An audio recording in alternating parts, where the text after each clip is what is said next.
Lepo pozdravljeni. Mogoče ste se že kdaj vprašali, kaj je to pravi bralni klub? To je tudi vprašanje, ki nam ga je zastavila ena od udeleženk na našem prejšnjem srečanju, izobraževanju za usposabljanje moderatorjev bralnih klubov. In dobra novica, enoznačnega odgovora ni. To pomeni, da je bralnih klubov toliko, kolikor je ljudi, ki te klube izvajajo, in kolikor je ljudi, ki te klube obiskujejo. Bralni klub, bralna skupina, bralni krožek, temu lahko rečemo, kakor pa želimo. Seveda obstajajo določeni elementi, po katerih prepoznamo bralne klube oziroma bralne skupine. To ne gre samo za poljubne skupine, ampak za skupine, ki se ukvarjajo z branjem, s pogovori o prebranem, s predstavitvijo prebranega, interpretacijo prebranega. Skratka, vse se vrti okoli knjige. Seveda, gre za neko vrsto vseživljenjskega izobraževanja, ampak to je samo eden od elementov. Navsezadnje, v bralnih skupinah, v bralnih klubih preživljamo svoj prosti čas. Tako da je zelo pomembno, da imamo oboje, da imamo zabavo, sprostitev, ampak da se tudi hkrati udeleženci nečesa novega naučijo, da izmenjajo mnenja o določeni temi, o prebrani knjigi. To je tudi to, kar udeleženci od skupine pričakujejo. Lahko sicer rečemo, tako na splošno, da poznamo klasične bralne klube, to sicer zdaj ni uradna definicija, ampak lahko tako razdelimo na klasične, torej na te, ko se srečujemo nekje v skupini, v nekem prostoru, lahko tudi zunaj, ampak nekako osebno iz oči v oči. In oblike, ki zdaj nastajajo v zadnjem času, v zadnjih letih, odkar so zelo pomembni tudi digitalni mediji. Gre bolj za spletne oblike srečevanja, recimo za bralne klube na družabnih omrežjih, na Facebooku, na knjižnih blogih ali tudi za spletne bralne klube, kakršnega izvajamo pri Police Dubove. Druga razdelitev, ki jo lahko uporabimo, je delitev na odprte in zaprte skupine. Torej, bralni klub je lahko odprtega tipa, kar pogosto pride prav recimo v knjižnicah, ko razpišemo določeno knjigo, in dejansko skupina ni fiksno določena, novi udeleženci se lahko sproti na novo pridružijo in tisti, ki jih knjiga pač ne zanima, ne pridejo na srečanje. Ali pa zaprte skupine, take, kjer je več poudarka tudi na skupinski dinamiki, na tem, kar se s časom razvija in na nekako tem splošnem konceptu njihovega srečevanja. Torej, to sta dve obliki delitve, lahko pa bi rekli tudi, da delimo bralne klube na splošne, torej take, ki nimajo nekega programa, če rečemo tako, in na tematske. Tematski pa se lahko potem, to je lahko karkoli, recimo, da se bere ali samo določene žanre, določenega avtorja, na določeno tematiko izberemo knjige in podobno.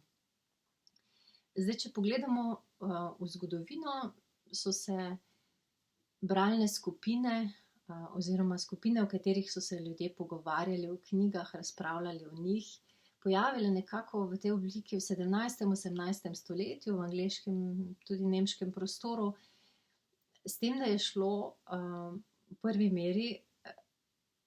vrsti za domeno moških, kar je zanimivo. Danes je ravno obratno, danes so bralni klubi skoraj izključno v domeni žensk in se že sprašujemo, kako najti moške udeležence. No, takrat je bilo to pač v domeni moških. Mislim, da so se dosti bolj zavedali moči knjige in pomena knjige, pa tudi sicer knjige so bile bistveno dražje, tega ne moremo primerjati z današnjim časom. Bilo pa je že tudi nekaj ženskih skupin. V drugi polovici 19. stoletja pa so se tudi pri nas zelo aktivno odvijale čitalnice, in lahko bi rekli, da v bistvu današnji bralni klubi so na nek način potomci vseh teh vrst srečevanj. Čitalnice so imele nekako ta namen razsvetljevanja, vnašanja novih misli v skupnost, v družbeno skupnost. In to tudi drži. Ta potencial knjiga absolutno ima še danes. Tega se moramo zavedati, ko se izbere določena knjiga, ko se pogovarjamo o njej, da skozi pogovor o knjigi, skozi različne vidike dojemanja te knjige in tudi različne glasove v skupini, dejansko na novo ustvarjamo, dodatno barvamo našo realnost. No, in razveseljivo je, da danes so bralni klubi, bralne skupine praktično nepogrešljiv del kulturnega in socialnega življenja. V gradivu, ki smo ga vam pripravili za izobraževanje za moderatorje, je tudi obrazec 4, načrt izvedbe bralnega kluba, ki je razdeljen na 5 sklopov.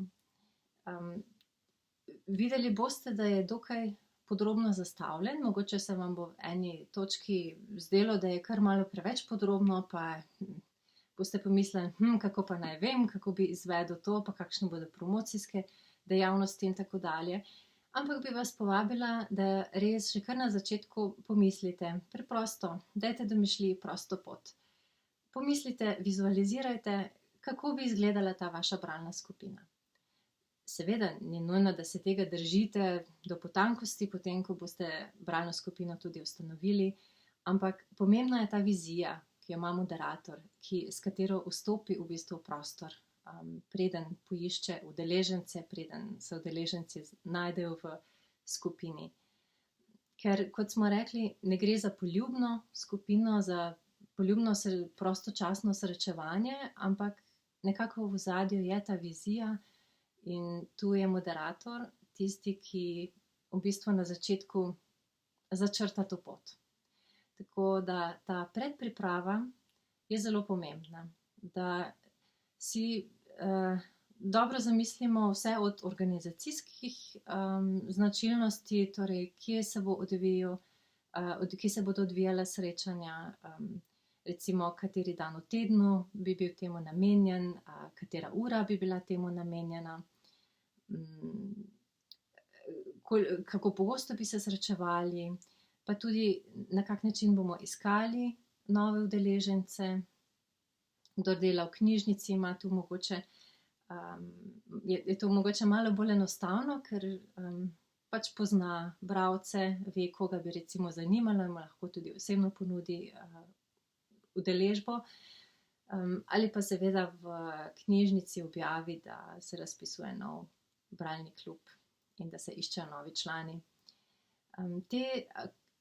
Ta način razmišljanja, kako bomo našli nove člane, v bistvu že nekako se pokriva z osnovno mislijo o promociji, torej kako se bo bralna skupina tudi izrazila navzven.